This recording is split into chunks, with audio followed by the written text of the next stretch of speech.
Marcos, capítulo 5, verso de número 21. Amém? Diz assim: quando Jesus voltou de barco para o outro lado, estando à beira-mar, uma grande multidão aglomerou-se em volta dele ou perto dele. Então chegou um dos chefes da sinagoga chamado Jairo, e logo que viu Jesus, prostrou-se aos seus pés. Ele rogava com insistência: minha filhinha está prestes a morrer. Roga-te que venhas e lhe impõe as mãos para que seja curada e viva. E Jesus foi com ele. Agora vamos para o verso 35. Pode passar a leitura aí.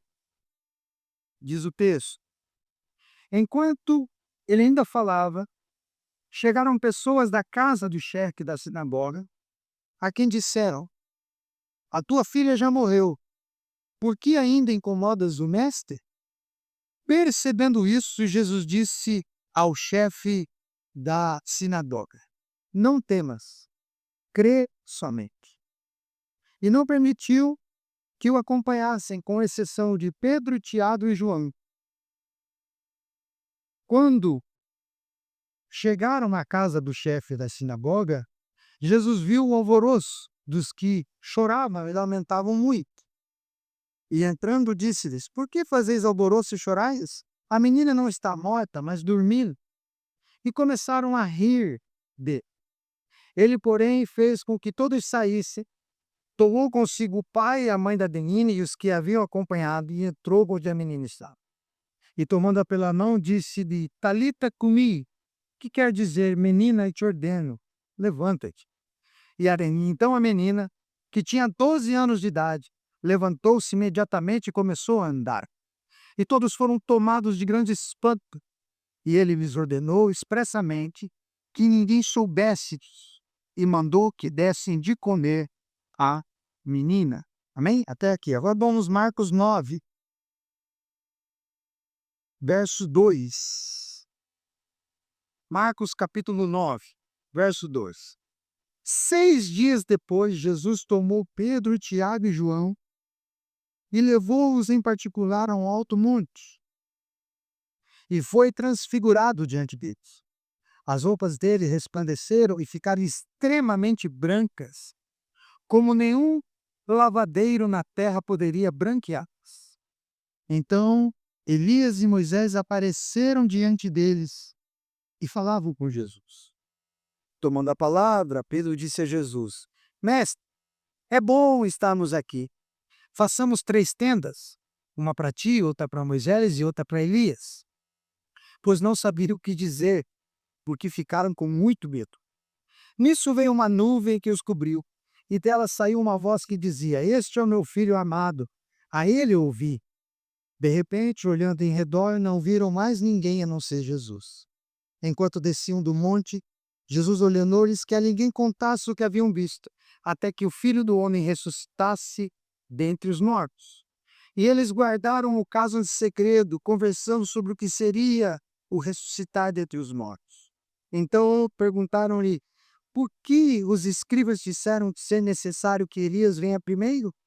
Jesus lhes respondeu: na verdade, Elias vem primeiro e restaura todas as coisas. Mas então, como está escrito, que o Filho do Homem deve sofrer muito e ser desprezado? Digo-vos, porém, que Elias já veio e fizeram de tudo quanto quiseram, segundo está escrito a seu respeito. Marcos capítulo 14. Vamos lá. A partir do verso 32. Marcos 14, 32. Então foram para um lugar chamado Getsêmani, e Jesus disse a seus discípulos: sentai-vos aqui enquanto vou orar. E levou consigo Pedro, Tiago e João. Então começou a afligir-se e angustiar-se. E disse-lhes: a minha alma está tão triste que estou a ponto de morrer. Ficai aqui e vigiai. E adiantando-se um pouco, Jesus prostrou-se em terra e começou a orar para que, se possível, ele não tivesse que passar aquela hora. E dizia: Abba, Pai, tudo te é possível. Afasta de mim este cálice, todavia não seja o que eu quero, mas o que tu queres. E voltando aos discípulos, achou-os dormindo e disse a Pedro: Simão, estás dormindo? Não pudeste vigiar nem uma hora. Vigiai e orai para que não entreis em tentação. O espírito está pronto, mas a carne é fraca. Então ele se retirou de novo e orou, proferindo as mesmas palavras. E voltando outra vez, achou-os dormindo, porque seus olhos estavam pesados e não sabiam mais o que responder. Ao voltar pela terceira vez, ele lhes disse: Ainda dormis e descansai? Basta. Chegou a hora. O Filho do Homem está sendo entregue nas mãos de pecadores. Levantai-vos, vamos embora. Aquele que me traz se aproxima. Amém? Até aqui, feche os olhos. Pai, estamos diante do Evangelho, diante dos textos para a nossa vida, os textos que o Senhor, por sua providência, deixou para nós para que nós entendêssemos a verdade. Diante do texto, nós devemos ter reverência e sabemos que o Espírito nos ensina o que o texto diz. Contudo, é necessário aplicar o coração para aprender tudo o que o Senhor tem para dizer para nós. Por isso, que o Senhor fale conosco nesse texto é a nossa oração em nome de Jesus. Amém. Se você acompanhou a leitura, eu não precisa responder, mas você percebeu algo semelhante nos três textos? Existe uma coisa dos três textos que se repetem, são similares. Três discípulos acompanham Jesus nas três ocasiões, separadamente dos outros 9. Eram 12, mas tem 3 aqui que são citados, e esses 3 estão com Jesus a sós, nos 3 textos. Quais são os nomes? Pedro, Tiago e João. Tiago e João são irmãos, né? Os 2 são irmãos, filhos de um homem chamado Zebedeu. E Pedro tem um irmão que também é apóstolo, André, mas André não faz parte desse círculo mais íntimo de Jesus, é só Pedro. São os 3. Esses 3 formam um círculo mais distinto de Jesus, mais íntimo. Parece que para os 3 o discipulado é diferente do que para os outros 9. E a gente pensa, Jesus então tinha escolhidos. Jesus fazia acepção de pessoa, né? Ele tinha os seus favoritos. Não, não é por favoritismo que isso acontece, se você perceber o texto. Mas é simplesmente por vocação pedagógica. Esses 3 iriam liderar os outros. Esses 3 iriam ter proeminência em Atos. Esses 3 iriam se destacar acima dos outros 9. Então, não é favoritismo. Pelo contrário. Sobre os 3 pesava algo maior do que para os outros 9. Por isso, essa vocação pedagógica dos 3 separa eles nesses momentos de Jesus. E se você perceber, por terem essa vocação pedagógica, os 3 são conduzidos por Jesus ao limite das experiências que os outros não tiveram. Mesmo depois em Atos, esses 3 passam por experiências que os outros não passaram. Limite de experiência com Deus a ponto de a fé vale a pena? Vale a pena continuar? Então essa vocação pedagógica faz os 3 serem mais exprimidos do que os outros. Se são 12 laranjas, existem 3 laranjas aqui que Jesus espreme, espera que eles sejam resilientes e voltem ao seu próprio suco. Isso significa resiliência. Você se esgotar e poder voltar como uma fênix ressurgida da cinza, no mito, para depois ser exprimido de novo. Então os 3 são esmagados por experiências que os outros não tiveram. E todas essas experiências que os 3 passam e os outros não, servem para uma coisa: para que os 3 tivessem uma compreensão do reino diferente, mais apurada.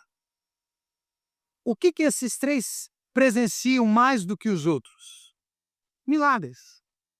Pelo menos um, o texto que a gente leu da ressurreição da menina doente de 12 anos, filha de Jairo, só os 3 viu. Só os três viram essa ressurreição. Eles viram milagres a mais. Só os três viram a glória de Jesus no monte da transfiguração. Ninguém mais. Só os três que viram Jesus com toda a sua luz se tornar branco como a neve, cheio de luz, o Cristo. Só eles viram. E também só os três, entre pescadas, dormindo e acordando ali, só os três viram a angústia do Cristo no Getsemane. Só os três perceberam o Jesus angustiado mais do que os outros. Eles viram mais, então. Outra coisa interessante nesses três personagens é que eles exerciam liderança sobre os outros. Isso fica nítido no texto também, nos textos do Evangelho. Eles eram referência nesse colégio apostólico de 12 homens. Os três eram referência. Então, aquilo que eles aprenderiam sobre a morte de Cristo iria se tornar o fundamento dos apóstolos. Quando você pensa em Atos na expressão a doutrina dos apóstolos, logo te vem à mente Pedro, João e Tiago, não é? Não te vem à mente Bartolomeu. Não te vem à mente Filipe. Não é isso que a gente pensa em Tomé nessa hora. Quando fala em fundamento dos apóstolos, a gente pensa em Pedro. A gente pensa em Tiago e João. Não dá nem para pensar no apóstolo Paulo, porque ele é depois. Ele pega esse fundamento e aplica até melhor, talvez, de maneira didática do que os outros, não sei. Mas ele não está nesse grupo. São os três. Eles são esse fundamento apostólico. O que Jesus ensinou, colocado como doutrina para nós de referência.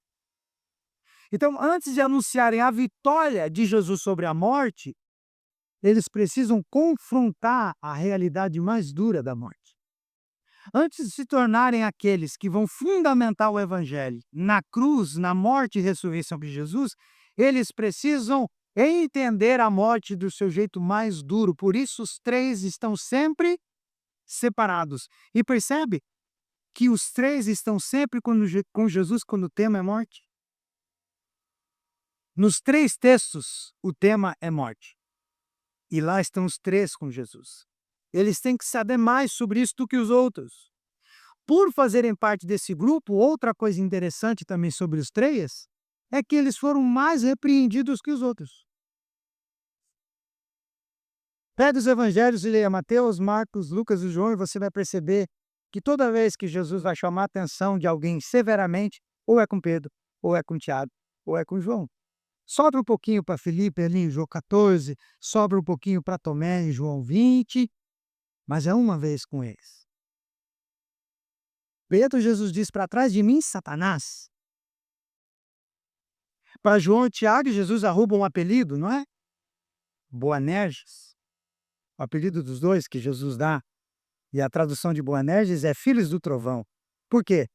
Porque tem gente andando lá falando de Jesus e não andando com eles, eles olham para Jesus e dizem, o senhor quer que a gente ore e desça fogo do céu para queimar eles? Porque eles não estão com nós aqui. Como é que eles falam do nosso assunto e não andam no nosso grupo? O assunto é exclusivo nosso. Como assim eles baixaram um evangelho pirata? Se o original está com a gente. Quer que a gente queime eles, Jesus? Aí Jesus tem que pegar os dois. Não sabeis de que espírito sois, de Jesus para eles. Então veja, os três são os mais repreendidos. E por quê? Justamente porque são os mais próximos.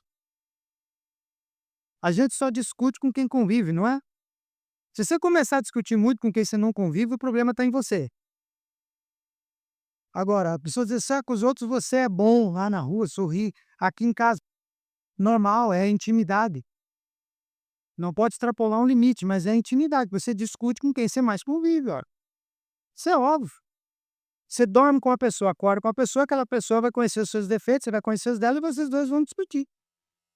Agora, por que não é assim com o vizinho? Porque você não dorme com o vizinho. Você só diz bom dia, boa tarde, boa noite, ó o tempo, acho que vai chover. Entende? Então a proximidade faz dos três mais repreendidos, é óbvio. são os mais corrigidos.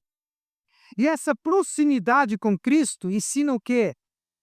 Que estar próximo de Cristo não elimina a fraqueza, apenas expõe as nossas fraquezas.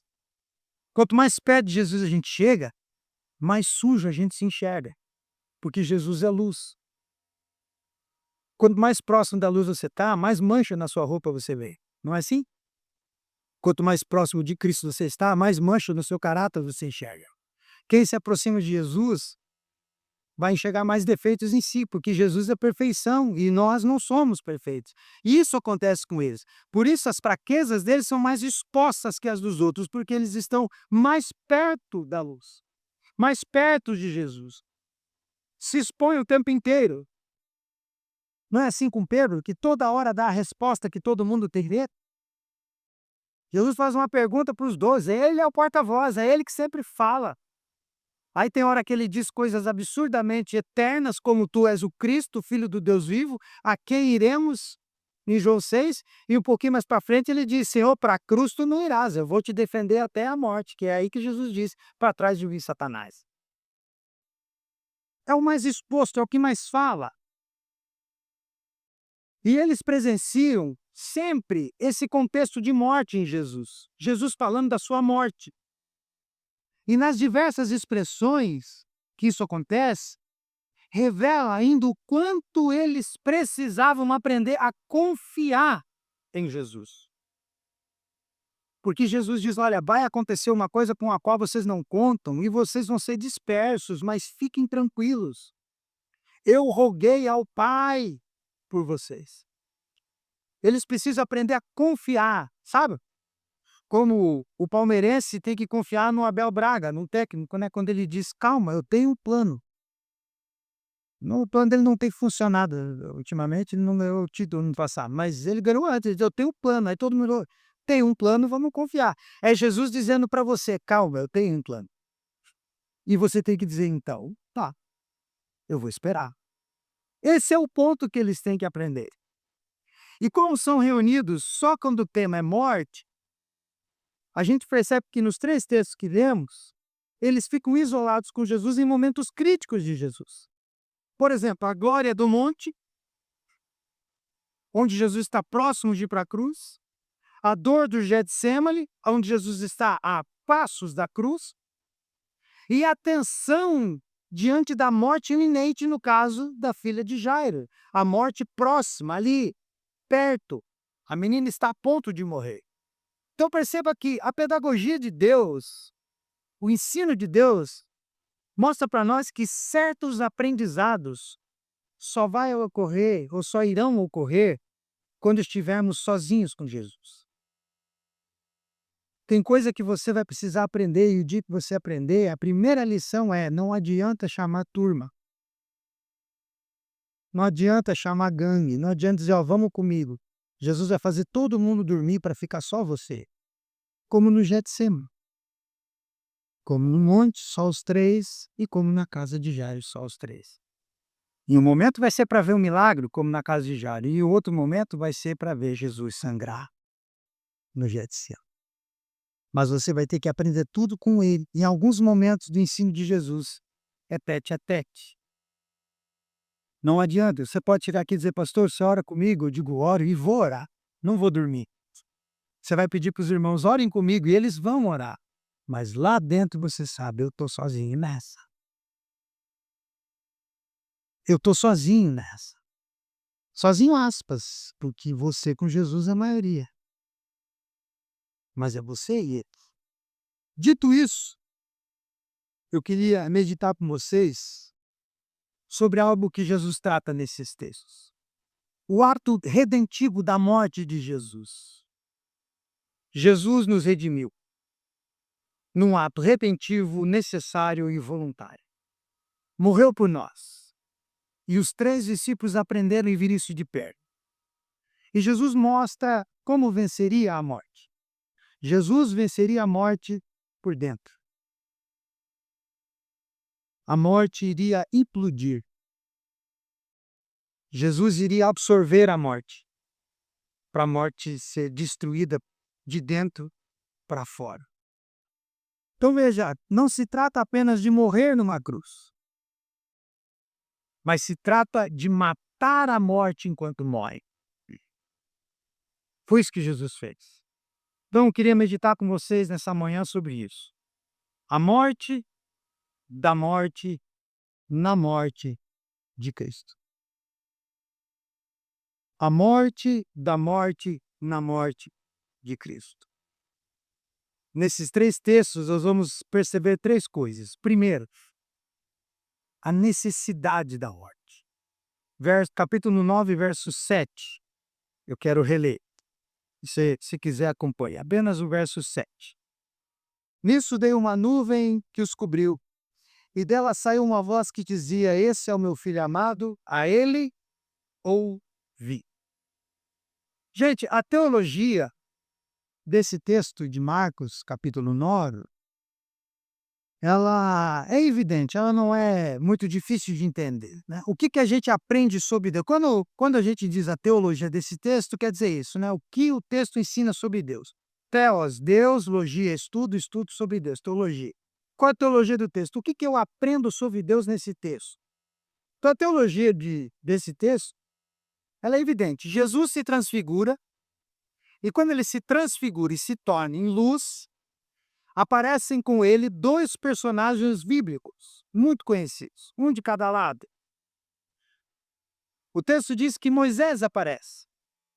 Por que esses 2 especificamente? Primeiro, Moisés, porque foi o primeiro legislador do povo. Foi o primeiro, aspas, juiz, aspas, governador. Não tem nenhum nome direito para ele, mas é mais fácil chamá-lo de legislador.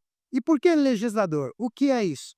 Quem legisla é quem aplica a lei. Então, como a lei vem por ele, é com ele que começa os mandamentos e a lei de Deus, Moisés representa a lei. Então, ali com Moisés, ao lado de Jesus, nós temos o quê? A lei sendo representada. Né? E o que era a lei para o povo de Deus? Era indispensável para a conduta do povo no Antigo Testamento. Então, Moisés representa a vontade de Deus, a lei de Deus do Antigo Testamento. Na lei, o povo sabia qual era a vontade de Deus. Aí temos do outro lado Elias. E Elias representa quem? Representa os profetas. E esse ofício do Antigo Testamento servia para quê? Para manifestar a voz de Deus. Tanto é que quando um profeta falava, era Deus falando. Aí está o perigo em ser um falso profeta. Porque se você fala em nome de Deus e Deus não falou, você está perdido. Por isso os profetas tinham cuidado com o que diziam, porque quando falavam era Deus quem falava. Era uma voz, a representação audível de Deus nas profecias. Era um ofício duro de levar. Todos os profetas sofreram, mas é só você fazer um estudo, né? Ou vir aqui nos sábados, quando o Oscar está dando essa disciplina, e você vai ver como todos sofreram. Isaías, Elias, Daniel, Ezequiel, os menores, todos. Os profetas menores. Então era um ofício marcante, e Elias representa eles. Como a voz de Deus indispensável também com o povo de Deus no Antigo Testamento. Então, de um lado a gente tem a lei, na pessoa de Moisés, do outro lado a gente tem os profetas, na pessoa de Elias. Porém, quando a nuvem os toma, vem uma voz da nuvem, que é a voz do Pai, a voz de Deus. E essa voz é clara e as suas palavras são específicas. E o que ela diz? Esse é o meu filho amado, a ele ouvi. Então, o que a gente entende aqui? Que Jesus é maior que a lei e maior que os profetas. Essa é a teologia do texto. É assim que a gente aprende o que o texto quer dizer. Jesus é superior à lei de Moisés. E Jesus é superior aos textos proféticos. Porque os dois apontavam para ele. E agora ele é a concretização. Se você viver pela lei ou quiser viver pelas profecias do Antigo Testamento, você está abandonando Cristo. Quem gosta de viver por lei, ser legalista e viver no Antigo Testamento, não entende o Cristo e não o recebe, não o aceita. E quem vive de promessas do Antigo Testamento de profetas, que na maioria já se cumpriram, também vive expectativa e nunca entende a realidade. Sabe o que dá para comparar quem tenta viver no Antigo Testamento e não no Evangelho? Há uma pessoa que, ao invés de comer vamos lá, vamos dar um exemplo aqui, uma feijoada completa, bonita, robusta, prefere comer os ingredientes separados. Vamos pensar num bolo que é mais fácil. Vem dizer assim: "Olha, vamos comer um bolo?" Você diz: "Não, não como bolo, eu como os ingredientes." Aí eu ponho um punhado de farinha na boca, boto um copo de leite para dentro, quebro um ovo, misturo tudo aqui dentro e tento engolir. Eu como separadamente. Você diz: "Você é maluco, não é assim que se come bolo." Você diz: "Mas eu quero." Viver do antigo é pegar partes e ficar mastigando partes e misturando na boca, para ver se dá alguma coisa.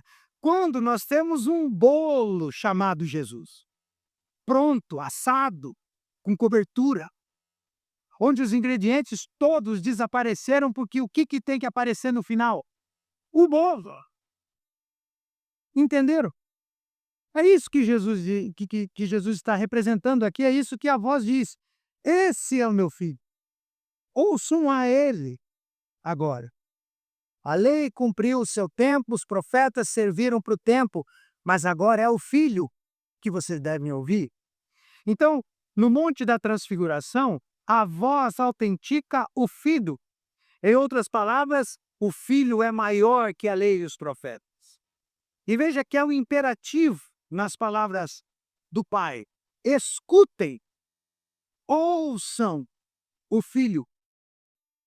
E a palavra grega aqui para ouvir, esse verbo, akouo, do grego, não é apenas ouvir o que quer, palavras agradáveis, mas é ouvir tudo o que é necessário ouvir, mesmo que aquilo machuque. É ouvir tudo, o conteúdo inteiro. Então, ouçam. Isso engloba o quê? Ouvir as palavras de Jesus como: "Eis que estou convosco até a consumação dos séculos", e ouvir as palavras de Jesus como: "Ficarão de fora."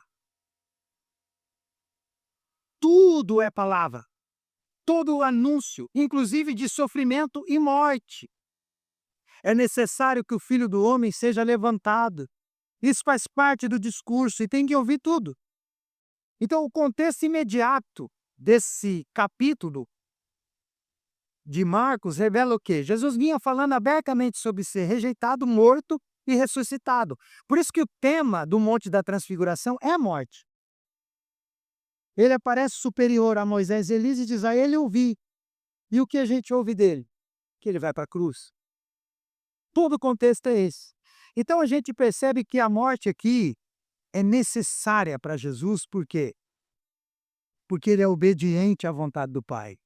E nós vemos no início do culto Isaías: agradou ao Pai moê-lo e fazê-lo enfermar. E como ele é obediente, ele vai até a cruz. A glória revelada no Monte da Transfiguração, então, não anulou o caminho da cruz. Há uma glória, uma luz que toma conta de tudo e diz: "Agora vai, não tem mais dor nem sofrimento." Não. Ela aparece porque Cristo é o glorioso, é o Filho de Deus, mas não anulou o caminho da cruz. Antes, confirmou a cruz. Confirmou a morte como parte do processo. Sem a morte de Jesus, não haveria redenção. Nós não seríamos salvos. Sem o sacrifício, não haveria reconciliação. Você não seria um com Deus hoje se Cristo não tivesse ido à cruz. Você não seria reconciliado no corpo que é a igreja. Só por causa disso, hoje, a relação interrompida pelo pecado entre você é o centro do plano de Deus. A cruz não é um plano B, um desvio na trajetória, ela é o centro da trajetória. Assim, a morte de Cristo foi necessária, não porque Deus falhou em outro método, mas porque somente por meio da morte dele, o pecado foi julgado, a justiça foi satisfeita e o amor foi plenamente revelado. Só na cruz que a gente vê o pecado nosso sendo julgado, a justiça nos cobrindo, a ponto de a gente entender o que é o amor. Percebe isso? A gente anseia pelo céu, e isso não é errado, é óbvio. Esse é o nosso destino e é o que a gente mais quer. Gesanil me fez uma pergunta: por que canções dizem "tenho saudade da minha pátria"? Saudade de quem foi, teve lá e voltou. E daí sente saudade. A gente nunca foi, como é que a gente tem saudade de algo que a gente nunca viu? Exatamente é isso a ideia bíblica. Nós fomos feitos para aquilo. O pecado nos separou disso. E hoje lá dentro, antigamente isso era um anseio que, por mais que o pecado estivesse ali, a gente pensava: "Pois deve ter alguma coisa melhor que essa vida que eu via". Era uma saudade de uma coisa que você não conhecia, saudade de uma coisa que você não viu. Agora em Cristo, você tem saudade daquilo que você conhece, porque você sabe que você foi feito para lá. Por isso temos saudades disso. Temos saudades desse lugar. E aí, se a gente fala de céu como esse lugar perpétuo, a gente corre o risco de pensar que lá no céu a gente vai ser melhor do que aqui. Sim, num ponto de vista sim, mas no outro não. Porque se o que te leva para lá não é a tua justiça, mas a justiça de Cristo, então no céu você é tão justo quanto você é agora, porque não é a sua. Jesus não será mais justo na eternidade conosco do que ele foi enquanto esteve aqui como homem. É a mesma justiça porque ele é Deus. Então nós somos tão justos agora quanto seremos no céu. E por que somos tão justos agora quanto seremos no céu, pastor? Por causa da cruz. A cruz nos imputou, nos vestiu a justiça de outro. E ela não precisa ser melhorada. Ela é a justiça perfeita. Tudo isso foi feito na cruz. Então, a morte da morte na morte de Cristo revela, primeiro, a necessidade da morte. Segundo, revela a dor da morte. Capítulo 14 de Marcos, verso 33. Vai dizer assim: "E levou consigo Pedro, Tiago e João, e então começou a afligir-se e angustiar-se. E disse a eles: Minha alma está tão triste que estou a ponto de morrer. Ficai aqui e vigiai comigo." A gente vê no Getsemane a dor da morte. Aqui, o texto afirma que Jesus começa a sentir pavor e a se angustiar. Marcos utiliza termos fortes na língua grega aqui para descrever o que Jesus está sentindo. Com o que ele diz aqui entre pavor e angústia, ele quer dizer: Jesus ultrapassou o limite físico da dor. Ele foi para além do limite físico do sofrimento. A expressão dita por Jesus, até a morte, estou afligido até a morte, não é figura de linguagem. Nós usamos morte como figura de linguagem, né? Às vezes lá em casa a gente faz essas brincadeiras, né? Esse calor, eu digo assim: nossa, tô morrendo de calor. Daí alguém não tá morrendo. Ninguém morre de calor. Calma, calma. A gente usa a morte para esse nosso exagero, né? Nossa, tô morrendo de fome. O lugar é longe, a gente tá andando, nossa, vou morrer de andar, parece que não vai morrer. Você pode sentar, nem que seja no chão. Ah, então, a gente usa a morte como essa figura de linguagem para quando a gente está ali um pouquinho esgotado. Jesus não está usando aqui, estou a ponto de morrer, como frescura humana. Ele está a ponto de morrer. A cruz está ali. Graças a Deus, a gente não sabe como vai morrer. Já pensou se você soubesse com antecedência como você ia morrer? Graças a Deus a gente não sabe. A gente vai experimentar no dia. Mas ele sabe, e é uma cruz. E são algumas horas de pessoas arrancando dele tudo, dobrando ele ao meio, pendurando ele. Ele sabe disso. E como Deus antevê toda essa dor, não como expectativa, onde será que vai ser assim?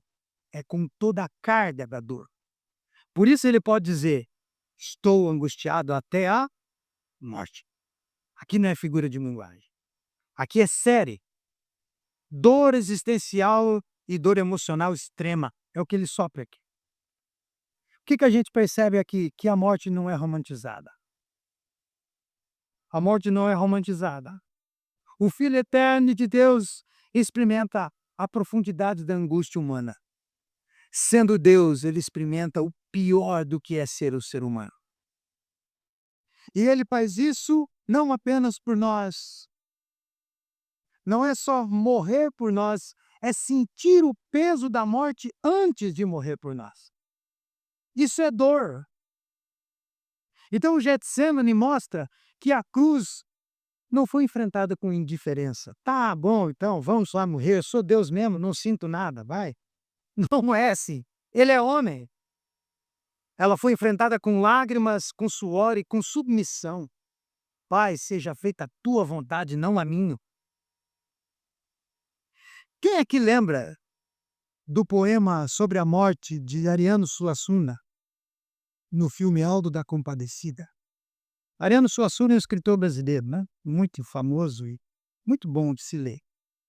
E ele quem escreveu a peça teatral O Alque da Compadecida. Você assistiu o filme? Lembra do filme? E no filme tem um poema de Ariano Suassuna sobre a morte. Na cena do filme, o personagem João Grilo, que é interpretado pelo ator Matheus Nastergalli, morre dentro de uma igreja. E então Chicó, que é um outro personagem interpretado por Selton Mello, vai declamar o poema. E ele diz assim: cumpriu sua sentença. Encontrou-se com o único mal irremediável, aquilo que emarga do nosso estranho destino sobre a terra. Aquele farto sem explicação, que iguala tudo o que é vivo num só rebanho de condenados. Porque tudo o que é vivo morre. Esse é o poema dito por Chicó no filme. E esse poema nos ajuda a compreender o que Cristo fez. Jesus entrou voluntariamente na experiência humana mais temida. Ele entrou voluntariamente na experiência humana que a gente mais tem medo, que é a morte. E fez isso para quê? Para redimir ela por dentro. Ele teve que morrer para que a morte implodisse. Ele não eliminou a morte, ele entrou dentro dela. Hoje eu estou bom de filme, vocês lembram de Matrix? No finalzinho do filme, o Neo, né? O que acontece? Ele absorve a Matrix. Quando eles tentam destruí-lo, ele toma ela e ela entra dentro dele. Aí ele fica cheio daqueles numerozinhos, né? Aí quando ela vem, ele explode ela por dentro. E aí tem aquela cena que a tela estica e ele volta e ele tá assim, forte. O Ken Reeves. Ele invadiu o sistema da Matrix e destruiu ela dentro como se fosse um vírus. Jesus não é vírus. Mas enquanto a morte achou que pegou Jesus, Jesus entrou na morte e a destruiu por dentro. A morte achou que tinha o pego e estava totalmente enganada. Foi ele que a pegou. Foi ele que a possuiu, não foi ela que possuiu ele. Foi isso que ele fez. Se infiltrou na experiência humana mais temida de todas para redimir ela por dentro. Por isso ele diz: a minha alma está profundamente triste até a morte. A dor da morte expõe o custo da nossa redenção. A eternidade experimentar o fim do tempo para poder nos levar para a eternidade. Aquilo que é eterno experimenta o fim das coisas para poder pegar as coisas e levar para a eternidade. Hoje você é eterno. O óbito pode até te alcançar, como provavelmente vai alcançar você, alcançar a mim. Mas o óbito não pôde deter o Cristo. Por isso a morte não nos alcança mais. Por mais que o óbito nos pegue, nós não morremos mais, porque a morte morreu em Cristo. A morte da morte na morte de Cristo. Primeiro, a necessidade da dor. Depois, a dor da morte. Primeiro, a necessidade da morte. Segundo, a dor da morte. Terceiro, o aniquilamento da morte. Marcos 5, vamos lá no último texto. Vamos para o verso 35.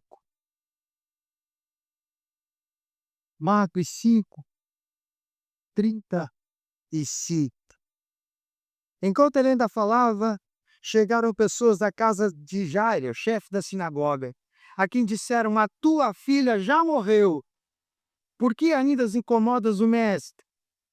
Percebendo isso, Jesus disse ao chefe da sinagoga, que é Jairo aqui: não temas, crê somente. Esse milagre aqui da menina, ele se desenvolve numa espécie de processo gradual. É muito interessante ver esse texto. Você viu que eu pulei uma parte do texto na hora que eu li? Você vai perceber isso. Então o texto começa com Jesus sendo solicitado por Jairo. Jairo é um chefe da sinagoga, tem vários. Segundo alguns comentaristas, haviam pelo menos 10 príncipes da sinagoga, 10 líderes. Ele é um dos 10. Chefe da sinagoga, tem prestígio. Ele é solicitado por Jairo, que se prostra ao pé dele e pede para que ele tome caminho e vá até a casa dele. Minha filha está morrendo, ele diz. Venha até a minha casa para que você cure ela e ela viva. E Jesus vai. O texto diz: Jesus foi com ele. Até a gente leu, daí a gente pulou uma parte do texto. E veio para o 35. Por quê? Porque quando a gente leu lá atrás que Jesus diz vamos, Jesus é interrompido no caminho. É interrompido por uma mulher doente que sofria de um fluxo de sangue ininterrupto. Todo esse ocorrido com a mulher leva um tempo considerado, porque ela se arrasta, toca em Jesus, tem uma multidão, Jesus não consegue andar rápido, ela toca, quando ela toca ela é curada, quando ela é curada Jesus sabe, aí Jesus diz: alguém me tocou. Aí Pedro, que é sempre bucudo, né, vai dizer o quê? Senhor, como alguém me tocou? Tá todo mundo te beliscando, te apertando, o senhor é um mega star, tá todo mundo te empurrando, como é que não foi tocado? Ele diz: mas é um toque diferente, um toque com fé, porque saiu o poder de mim.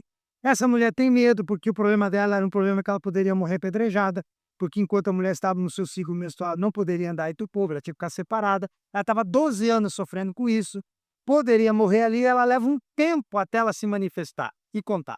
Aí ela toma coragem, conta a história desde o começo. Se ela for igual eu, vai demorar mais ainda, que ela vai demorar para contar essa história. E Jesus ouve tudo, tem um diálogo com ela: filha, vá ser livre do teu mal. Tudo isso leva tempo. E tempo é uma coisa que Jairo não tem. Porque ele diz: a minha filha vai morrer. Vá, vamos em casa, rápido. Né? Então Jairo não tem tempo. E isso é tão verdadeiro que a trágica notícia, após o diálogo de Jesus com a mulher, é qual? Não incomode mais o mestre. Tua filha morreu.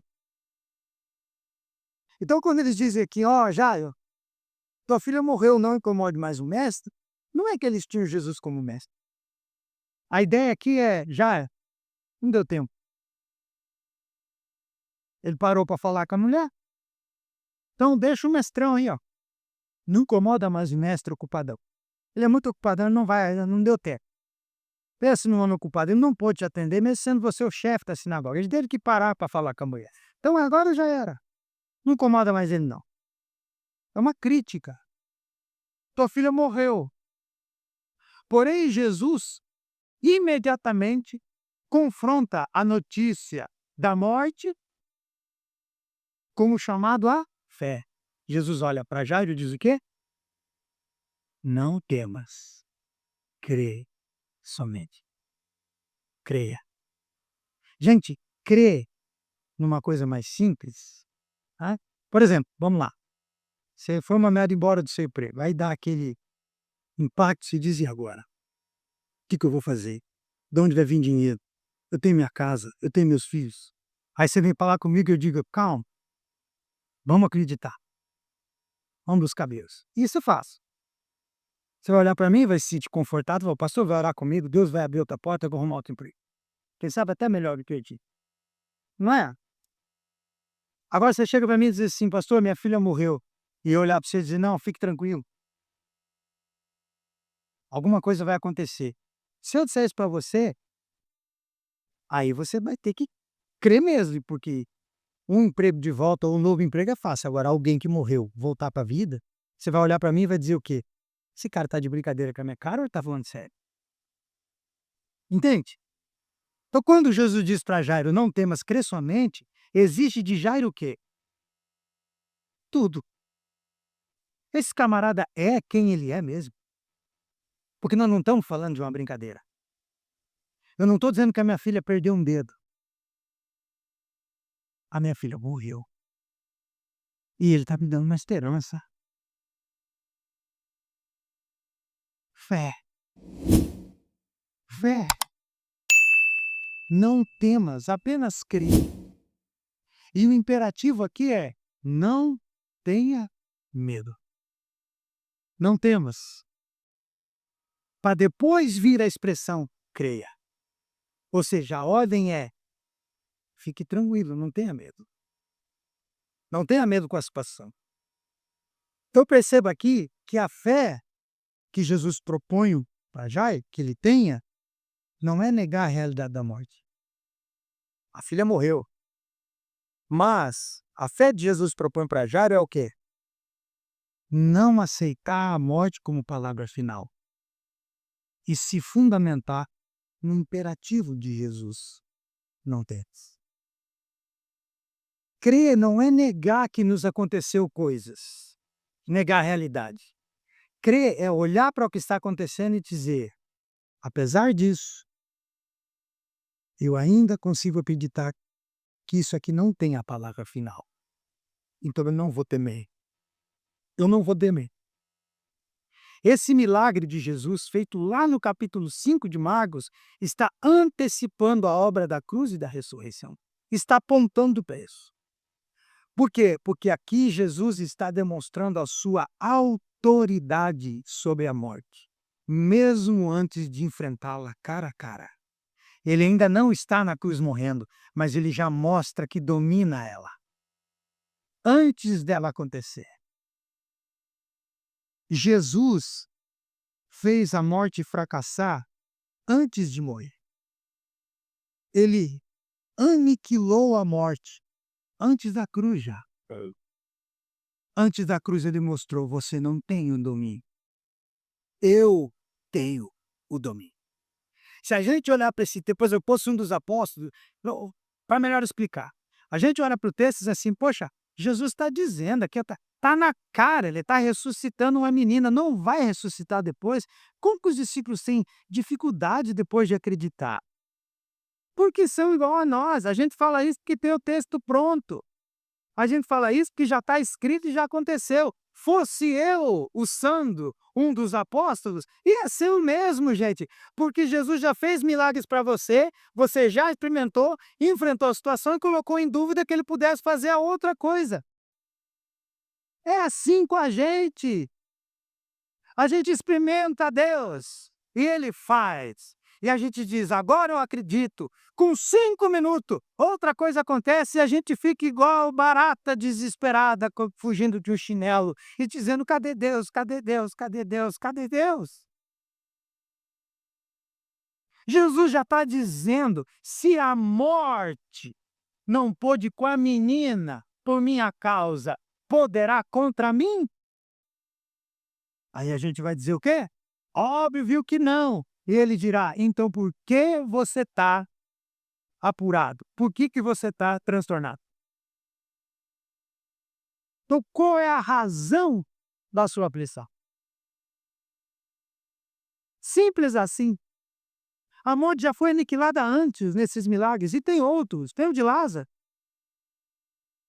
tem o do filho da viúva, em Naim, já tinha sido feito. Então o aniquilamento da morte começa quando Cristo redefiniu o alcance da morte. Em outras palavras, a morte pode até tocar o corpo, mas não governa o destino da alma. O óbito pode até nos alcançar, mas não governa o destino da nossa alma escondida em Cristo. A morte pode até te assustar, de vez em quando, né? Ontem minha mão começou a formigar absolutamente do nada. Eu falei: minha mão está formigando e eu já li que isso é infarto. Então, se eu deitar aqui, liga para alguém. Ela falou: a Gavi nem em casa tá, para dirigir o carro. Eu falei: nossa, vi. Depois passou. Então a morte às vezes dá uma desbeliscada, não dá? Em nós? Dá sim. A gente não precisa temer. Ela pode tocar essa carcaça aqui. Eu posso deitar aqui de um culto como esse, daqui a pouco vocês terem que abrir um velório. e correr para comprar caixão e ver lugar para me colocar. E o mesmo pode acontecer com você. Contudo, a tua alma está segura naquele que aniquilou a morte. Você vai acordar bem bonito no céu, ao lado do Cristo, para a glória do nome dele. Esse é o ponto aqui. A morte já morreu. E na cruz essa verdade se consuma. A morte recebe Cristo, mas não pôde reter o Cristo. A morte recebeu Jesus, mas não pôde segurá-lo. Não é assim que a gente canta? A morte não o segurou. A eternidade agora toca aqui. Luz sobre a escuridão, o Redentor ressuscitou. A morte tocou nele, mas não pôde agarrá-lo. Não pôde agarrá-lo, não pôde detê-lo. Ao morrer, Jesus invadiu o território do nosso último inimigo e o derrotou. O implodiu. A fé, portanto, não ignora o luto, mas descansa na vitória que Deus já decretou sobre a morte.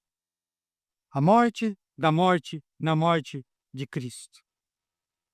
Primeiro aponta para a necessidade da morte, depois aponta para a dor da morte e depois aponta para o aniquilamento da morte. Para encerrar, a morte da morte acontece porque Cristo não permaneceu morto. Por isso a morte morreu. A ressurreição é a resposta definitiva de Deus à cruz e ao sofrimento e à dor. Ele confirma que o sacrifício foi aceito, que o Filho venceu e que a morte perdeu o seu domínio. É isso que acontece na cruz e na ressurreição. Então, a morte já não é o fim. A morte para nós é uma porta, é uma passagem. Já não é uma derrota, mas é um instrumento para a vida que foi vencido na sua própria essência, que era matar. Imaginou? A morte queria matar e agora ela virou outra coisa. Virou uma catapulta, virou um estilingue, uma mola propulsora, né? Ela queria te matar e, pelo contrário, ela te lança para a vida eterna. Ela falou, vou fazer isso, e ela é transformada no oposto do que ela quer ser.